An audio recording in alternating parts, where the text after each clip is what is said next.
Romeo and Juliet karya William Shakespeare, penerbit Buku Bijak Yogyakarta, yang diterjemahkan dari buku The Tragedy of Romeo and Juliet. Naskah ini pernah diterbitkan oleh penerbit Nafila.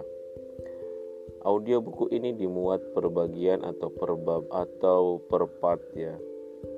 Selamat mendengarkan. Di Verona hidup dua orang bangsawan yang saling bermusuhan, yaitu antara Tuan Capulet dan Tuan Montague. Pada awalnya kedua orang itu bersahabat karib, di mana pangeran maupun orang kebanyakan kedua keluarga itu memiliki kedudukan yang sederajat. Dan sebenarnya Tuan Capulet dan Tuan Montague yang berasal dari keturunan terhormat itu senang menjalin persahabatan dengan siapapun, tanpa membeda-bedakan satu sama lain. Namun, karena sesuatu hal yang menyinggung harga diri, persahabatan itu akhirnya retak kemudian pecah, berubah menjadi perselisihan yang mengandung api kebencian. Perselisihan itu dirasakan seluruh keluarga dan berlangsung terus-menerus, turun-temurun. Dendam berbalas dendam mewarnai hubungan dua keluarga itu. Bahkan, api dendam mereka yang terus berkorban itu menimbulkan kekacauan yang mengancam ketentraman Verona. Jika kedua orang tersebut dan para pengikutnya kebetulan berlepasan, mereka akan saling berkelahi, berusaha membunuh dan melukai, tanpa memikirkan akibatnya. Demikian yang sering terjadi di kota itu. Pangeran Escalus benar-benar merasa prihatin mendengar perselisihan kedua sahabat dekatnya itu. Dengan segenap daya upaya ia berusaha mendamaikan kembali Tuan Capulet dan Tuan Montague. Namun, sia-sia saja usaha Pangeran Escalus. Dendam yang telah berakar kuat di hati sangat sulit dicabut. Ancaman Pangeran Escalus sama sekali tidak mempan bagi mereka. Usaha Pangeran Escalus ibarat ingin memadamkan api, tapi apa daya, air yang digunakan tak sebanding dengan besarnya api yang menyala. Di tengah pertikaian dua keluarga yang tak kunjung usai, lahir seorang bocah bernama Romeo. Hari berganti musim dan musim berganti tahun. Romeo tumbuh menjadi seorang pemuda tampan, dengan wajah bersih, dagu lembut, dan tubuh tegap. Ia menjadi bunga pembicaraan yang mengasihkan di kalangan muda-mudi Verona. Saat remaja, Romeo jatuh cinta pada pandangan pertama, terpikat oleh seorang gadis cantik yang bernama Rosalina. Setiap saat kecantikan, keindahan, dan keanggunan gadis itu terbayang di mata Romeo.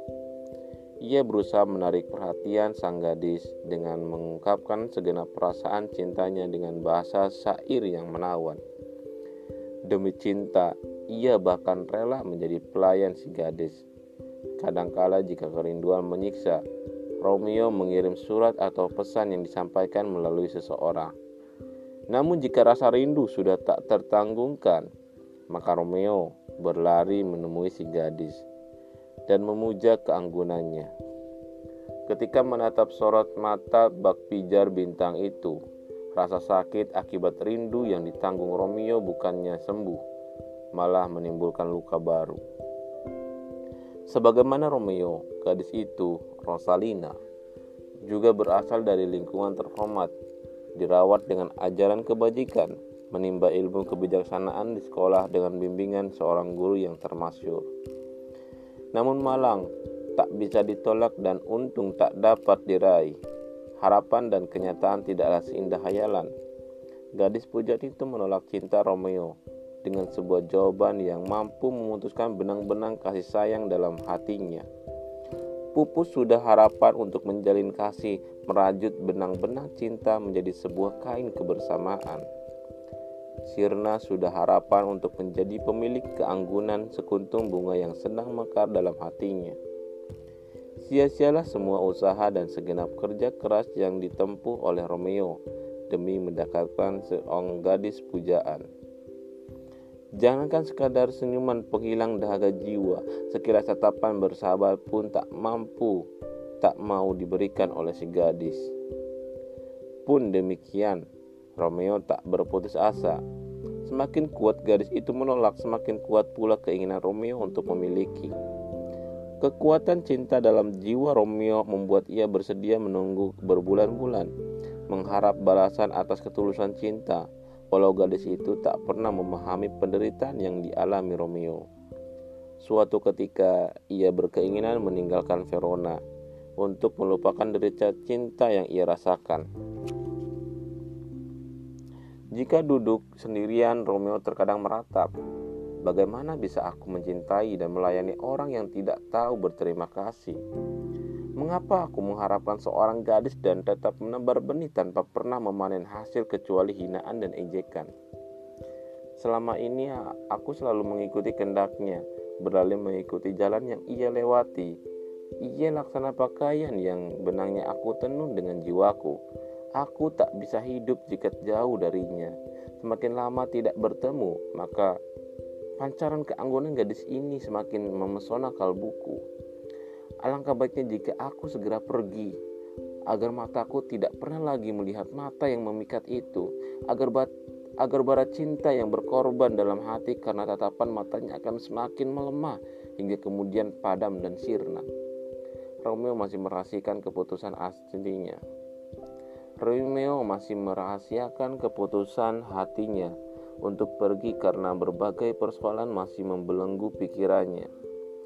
Meski berusaha tidak menampakkan rasa gundah, kerinduan hati Romeo tergambar jelas dalam desah napas, air mata, kesedihan, penderitaan, dan kegelisahan yang datang silih berganti. Begitu dalam rasa cinta yang terpahat dalam dada, kecantikan dan pesona gadis itu senantiasa bersinar di hati, menciptakan ketenangan jiwa.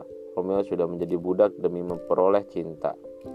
Sepanjang siang Romeo selalu menatap, dan pada malam-malam panjang yang melelahkan, ia terjaga dengan tatapan pilu. Romeo beranggap sudah tidak ada jalan bagi dirinya untuk melangkah mendekat, seolah-olah kakinya tak mampu bergerak. Tapi rasa cinta terus memaksa Romeo untuk tetap berlari, maju tanpa henti dalam perjuangan menggapai cinta. Ia terpanggang dan meleleh layaknya salju terkena sinar matahari.